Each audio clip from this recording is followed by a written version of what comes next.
کے لیے زہرا کے قریب نے کہا میں قاسم کا بدلہ لوں گا. کسی اور شہید کے لیے حسین کے یہ جملے نہیں ملے, فقط قاسم کے لیے میں قاسم کا بدلہ لوں گا. عزادارو حسین ابن علی نے جب دیکھا نا قاسم نے زین چھوڑی ہے, جسے ابھی تک آنسو نصیب نہیں ہوا اس کے لیے جملہ کہہ رہا ہوں, جب قاسم نے زین چھوڑی ہے, تاریخ ہے کہ حسین قاسم کے لاشے کی طرف یوں بڑھے ہیں جیسے شکاری کی طرف باز بڑھتا ہے. زہرا کے لال نے سر پٹ گھوڑا دوڑایا, لیکن قاسم کے لاشے تک پہنچنے سے پہلے قیامت گزر گئی. قاسم بار دائیں کے گھوڑے بائیں بھاگ گئے, بائیں کے گھوڑے دائیں بھاگ گئے. زہرا کا لال دائیں بائیں دیکھ کے کہتا تھا قاسم قاسم مجھے آواز دے. کسی گھوڑے کے سم سے آواز آئی, لبیک یا عبداللہ. مرحبا مرحبا محمد کی بیٹی یہ گری اپنی بارگاہ میں قبول کر. فوج یزید کا ایک سپاہی کہتا ہے میں نے دیکھا زہرا کا بیٹا اپنی ابا کو حسین نے زمین پہ بچھایا. زہرا کا بیٹا کبھی دائیں طرف دیکھ کے آواز دیتا تھا قاسم بیٹا میں تجھے کیسے ڈھونڈوں, کبھی بائیں دیکھ کے کہتا تھا قاسم بیٹا میں تجھے کیسے ڈھونڈوں. یا اچانک حسین ابن علی نے دیکھا ایک سبز پوش سبز ابا زمین پہ بچھائے ہوئے قاسم کے ٹکڑے چن چن کے لا رہا ہے. ایک ٹکڑا زمین سے اٹھاتا ہے, اسے چومتا ہے, ابا کے دامن میں رکھتا ہے, پھر دوسرا ٹکڑا اٹھاتا ہے. یہ جملہ ماتم کر کے سننا آزادار, یہ ٹکڑے چومتا جاتا ہے اور رکھتا جاتا ہے. زہرا کا بیٹا تڑپ گیا اور قریب آ کے کہا تو کون ہے؟ میرے قاسم کا لاشا اٹھانے والا. آواز آئی حسین تو لاشیں اٹھا اٹھا کے تھک گیا ہے, تو خیمے میں چلا جا, میں آسان خود اپنے بیٹے کے ٹکڑے اٹھانے کربلا میں.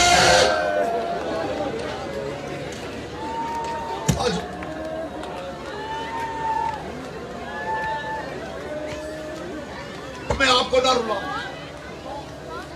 راوی کہتا ہے میں نے دیکھا زہرا کا لال ایک گٹھڑی اٹھائے ہوئے. میں نے پہلے کہا جس کی آنکھ میں آنسو نہیں وہ محمد کی بیٹی کی بارگاہ میں دعا کرے کہ بی بی ماں بہنوں بیٹیوں کو ساتھ لے کے یہاں آیا ہو تو خوش آنکھیں لے کے واپس نہیں جانا چاہتا. راوی کہتا میں نے دیکھا کہ حسین نے ایک گٹھڑی پشت پہ اٹھائی ہوئی ہے اور یوں لگ رہا ہے کہ شام کے وقت تھکا ہوا مسافر اپنا بچا ہوا سامان لے کے گھر کی طرف پلٹ رہا. ادرکم اللہ, آپ نے تو یہی سنا ہے نا کہ ان ظالموں نے قاسم کی لاش کے ٹکڑے کر دیے ہیں, مگر خدا کی قسم تاریخ کربلا گواہ ہے انہوں نے صرف قاسم کی لاش کے ٹکڑے نہیں کیے. وقت ہوتا تو میں بتاتا کس کس کی لاش کے ٹکڑے ہوئے ہیں. ان ٹکڑے ہونے والے لاشوں میں صرف قاسم نہیں, جاؤ تاریخ پڑھ کے دیکھو, شیعہ مقتل نہیں, تاریخ طبری پڑھ کے دیکھو. جب ان ظالموں نے اکبر کے سینے میں برچھی اتاری ہے, اب تک آپ نے جیسے سنا ہے اپنی مرضی سے سنا. علماء متقدمین کہتے ہیں جب اکبر کی شہادت پڑھی جائے تو پھر محتاط رہنا, اس وقت تم نے لیلا کی نگاہ ہر عزادار کے چہرے پہ ہوتی ہے. جو روتا ہے اسے دعا دیتی ہے, جو نہیں روتا کچھ کہتی نہیں, بس اتنا حسرت کا اظہار کرتی ہے کاش تو نے دیکھا ہوتا پردوں میں بھی میرا اکبر کتنا عظیم. ماتم ماتم ماتم کرتے ہوئے آخری 2 جملے سن لو. اکبر کے سینے میں برچھی اتر گئی, اکبر زین سے گر گئے. تاریخ طبری کی روایت سنا رہا ہوں, اکبر عزادار و زین سے زمین پہ گر گئے. اکبر کا گھوڑا عقاب جیسے حسین کا زلجنا حسین کے گرد طواف کرتا تھا, اکبر کا عقاب نامی گھوڑا اکبر کے گرد محو طواف تھا. یا اچانک علی اکبر کے سامنے آ کر گھوڑے نے اپنا سر جھکایا اور جھکا کے کہا اکبر اپنے بازو میرے گلے میں ڈال, میں تجھے تیری ماں سے ملاتا ہوں. تاریخ کہتی ہے اکبر نے اپنے بازو گھوڑے کے گلے میں ڈالے. فوج یزید نے یہ منظر دیکھا. تاریخ کہتی ہے ادھر گھوڑا دوڑا, فوج یزید راستے میں قطار بنا کے کھڑی ہو گئی. تاریخ کہتی جہاں جہاں سے اکبر کا گھوڑا گزرا کسی نے تلوار ماری, کسی نے نیزہ مارا, کسی نے خنجر مارا. کہیں اکبر کی کلائی گر گئی, کہیں اکبر کا بازو گر گیا. کربلا میں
چلتے جائیں, آگے نیچے اتر جائیں, رستہ دیکھیے.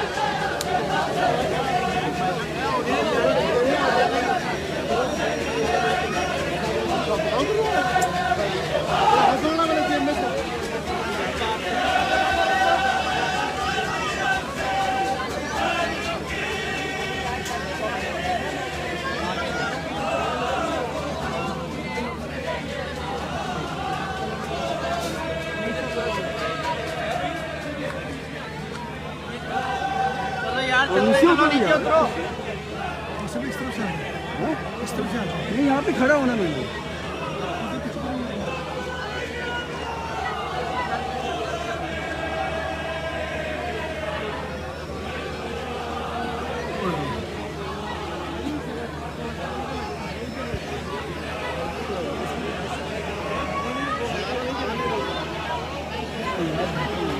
پیچھے سے اور وہ دیکھیں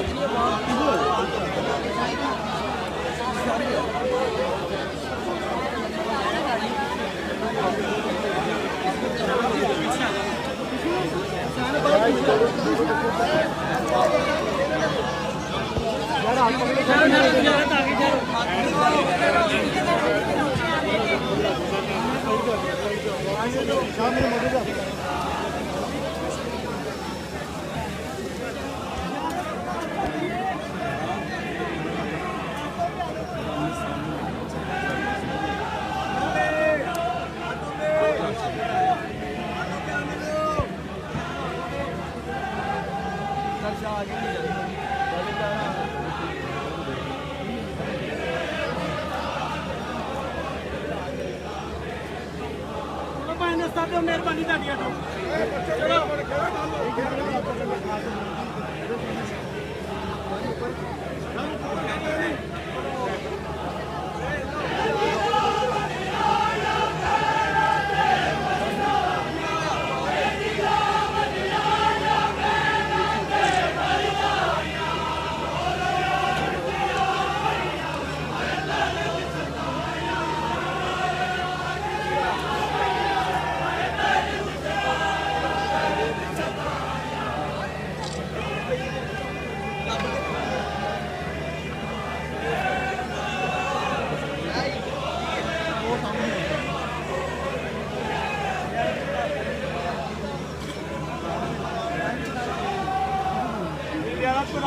تھوڑا سا سائڈ بھی ہو جائے.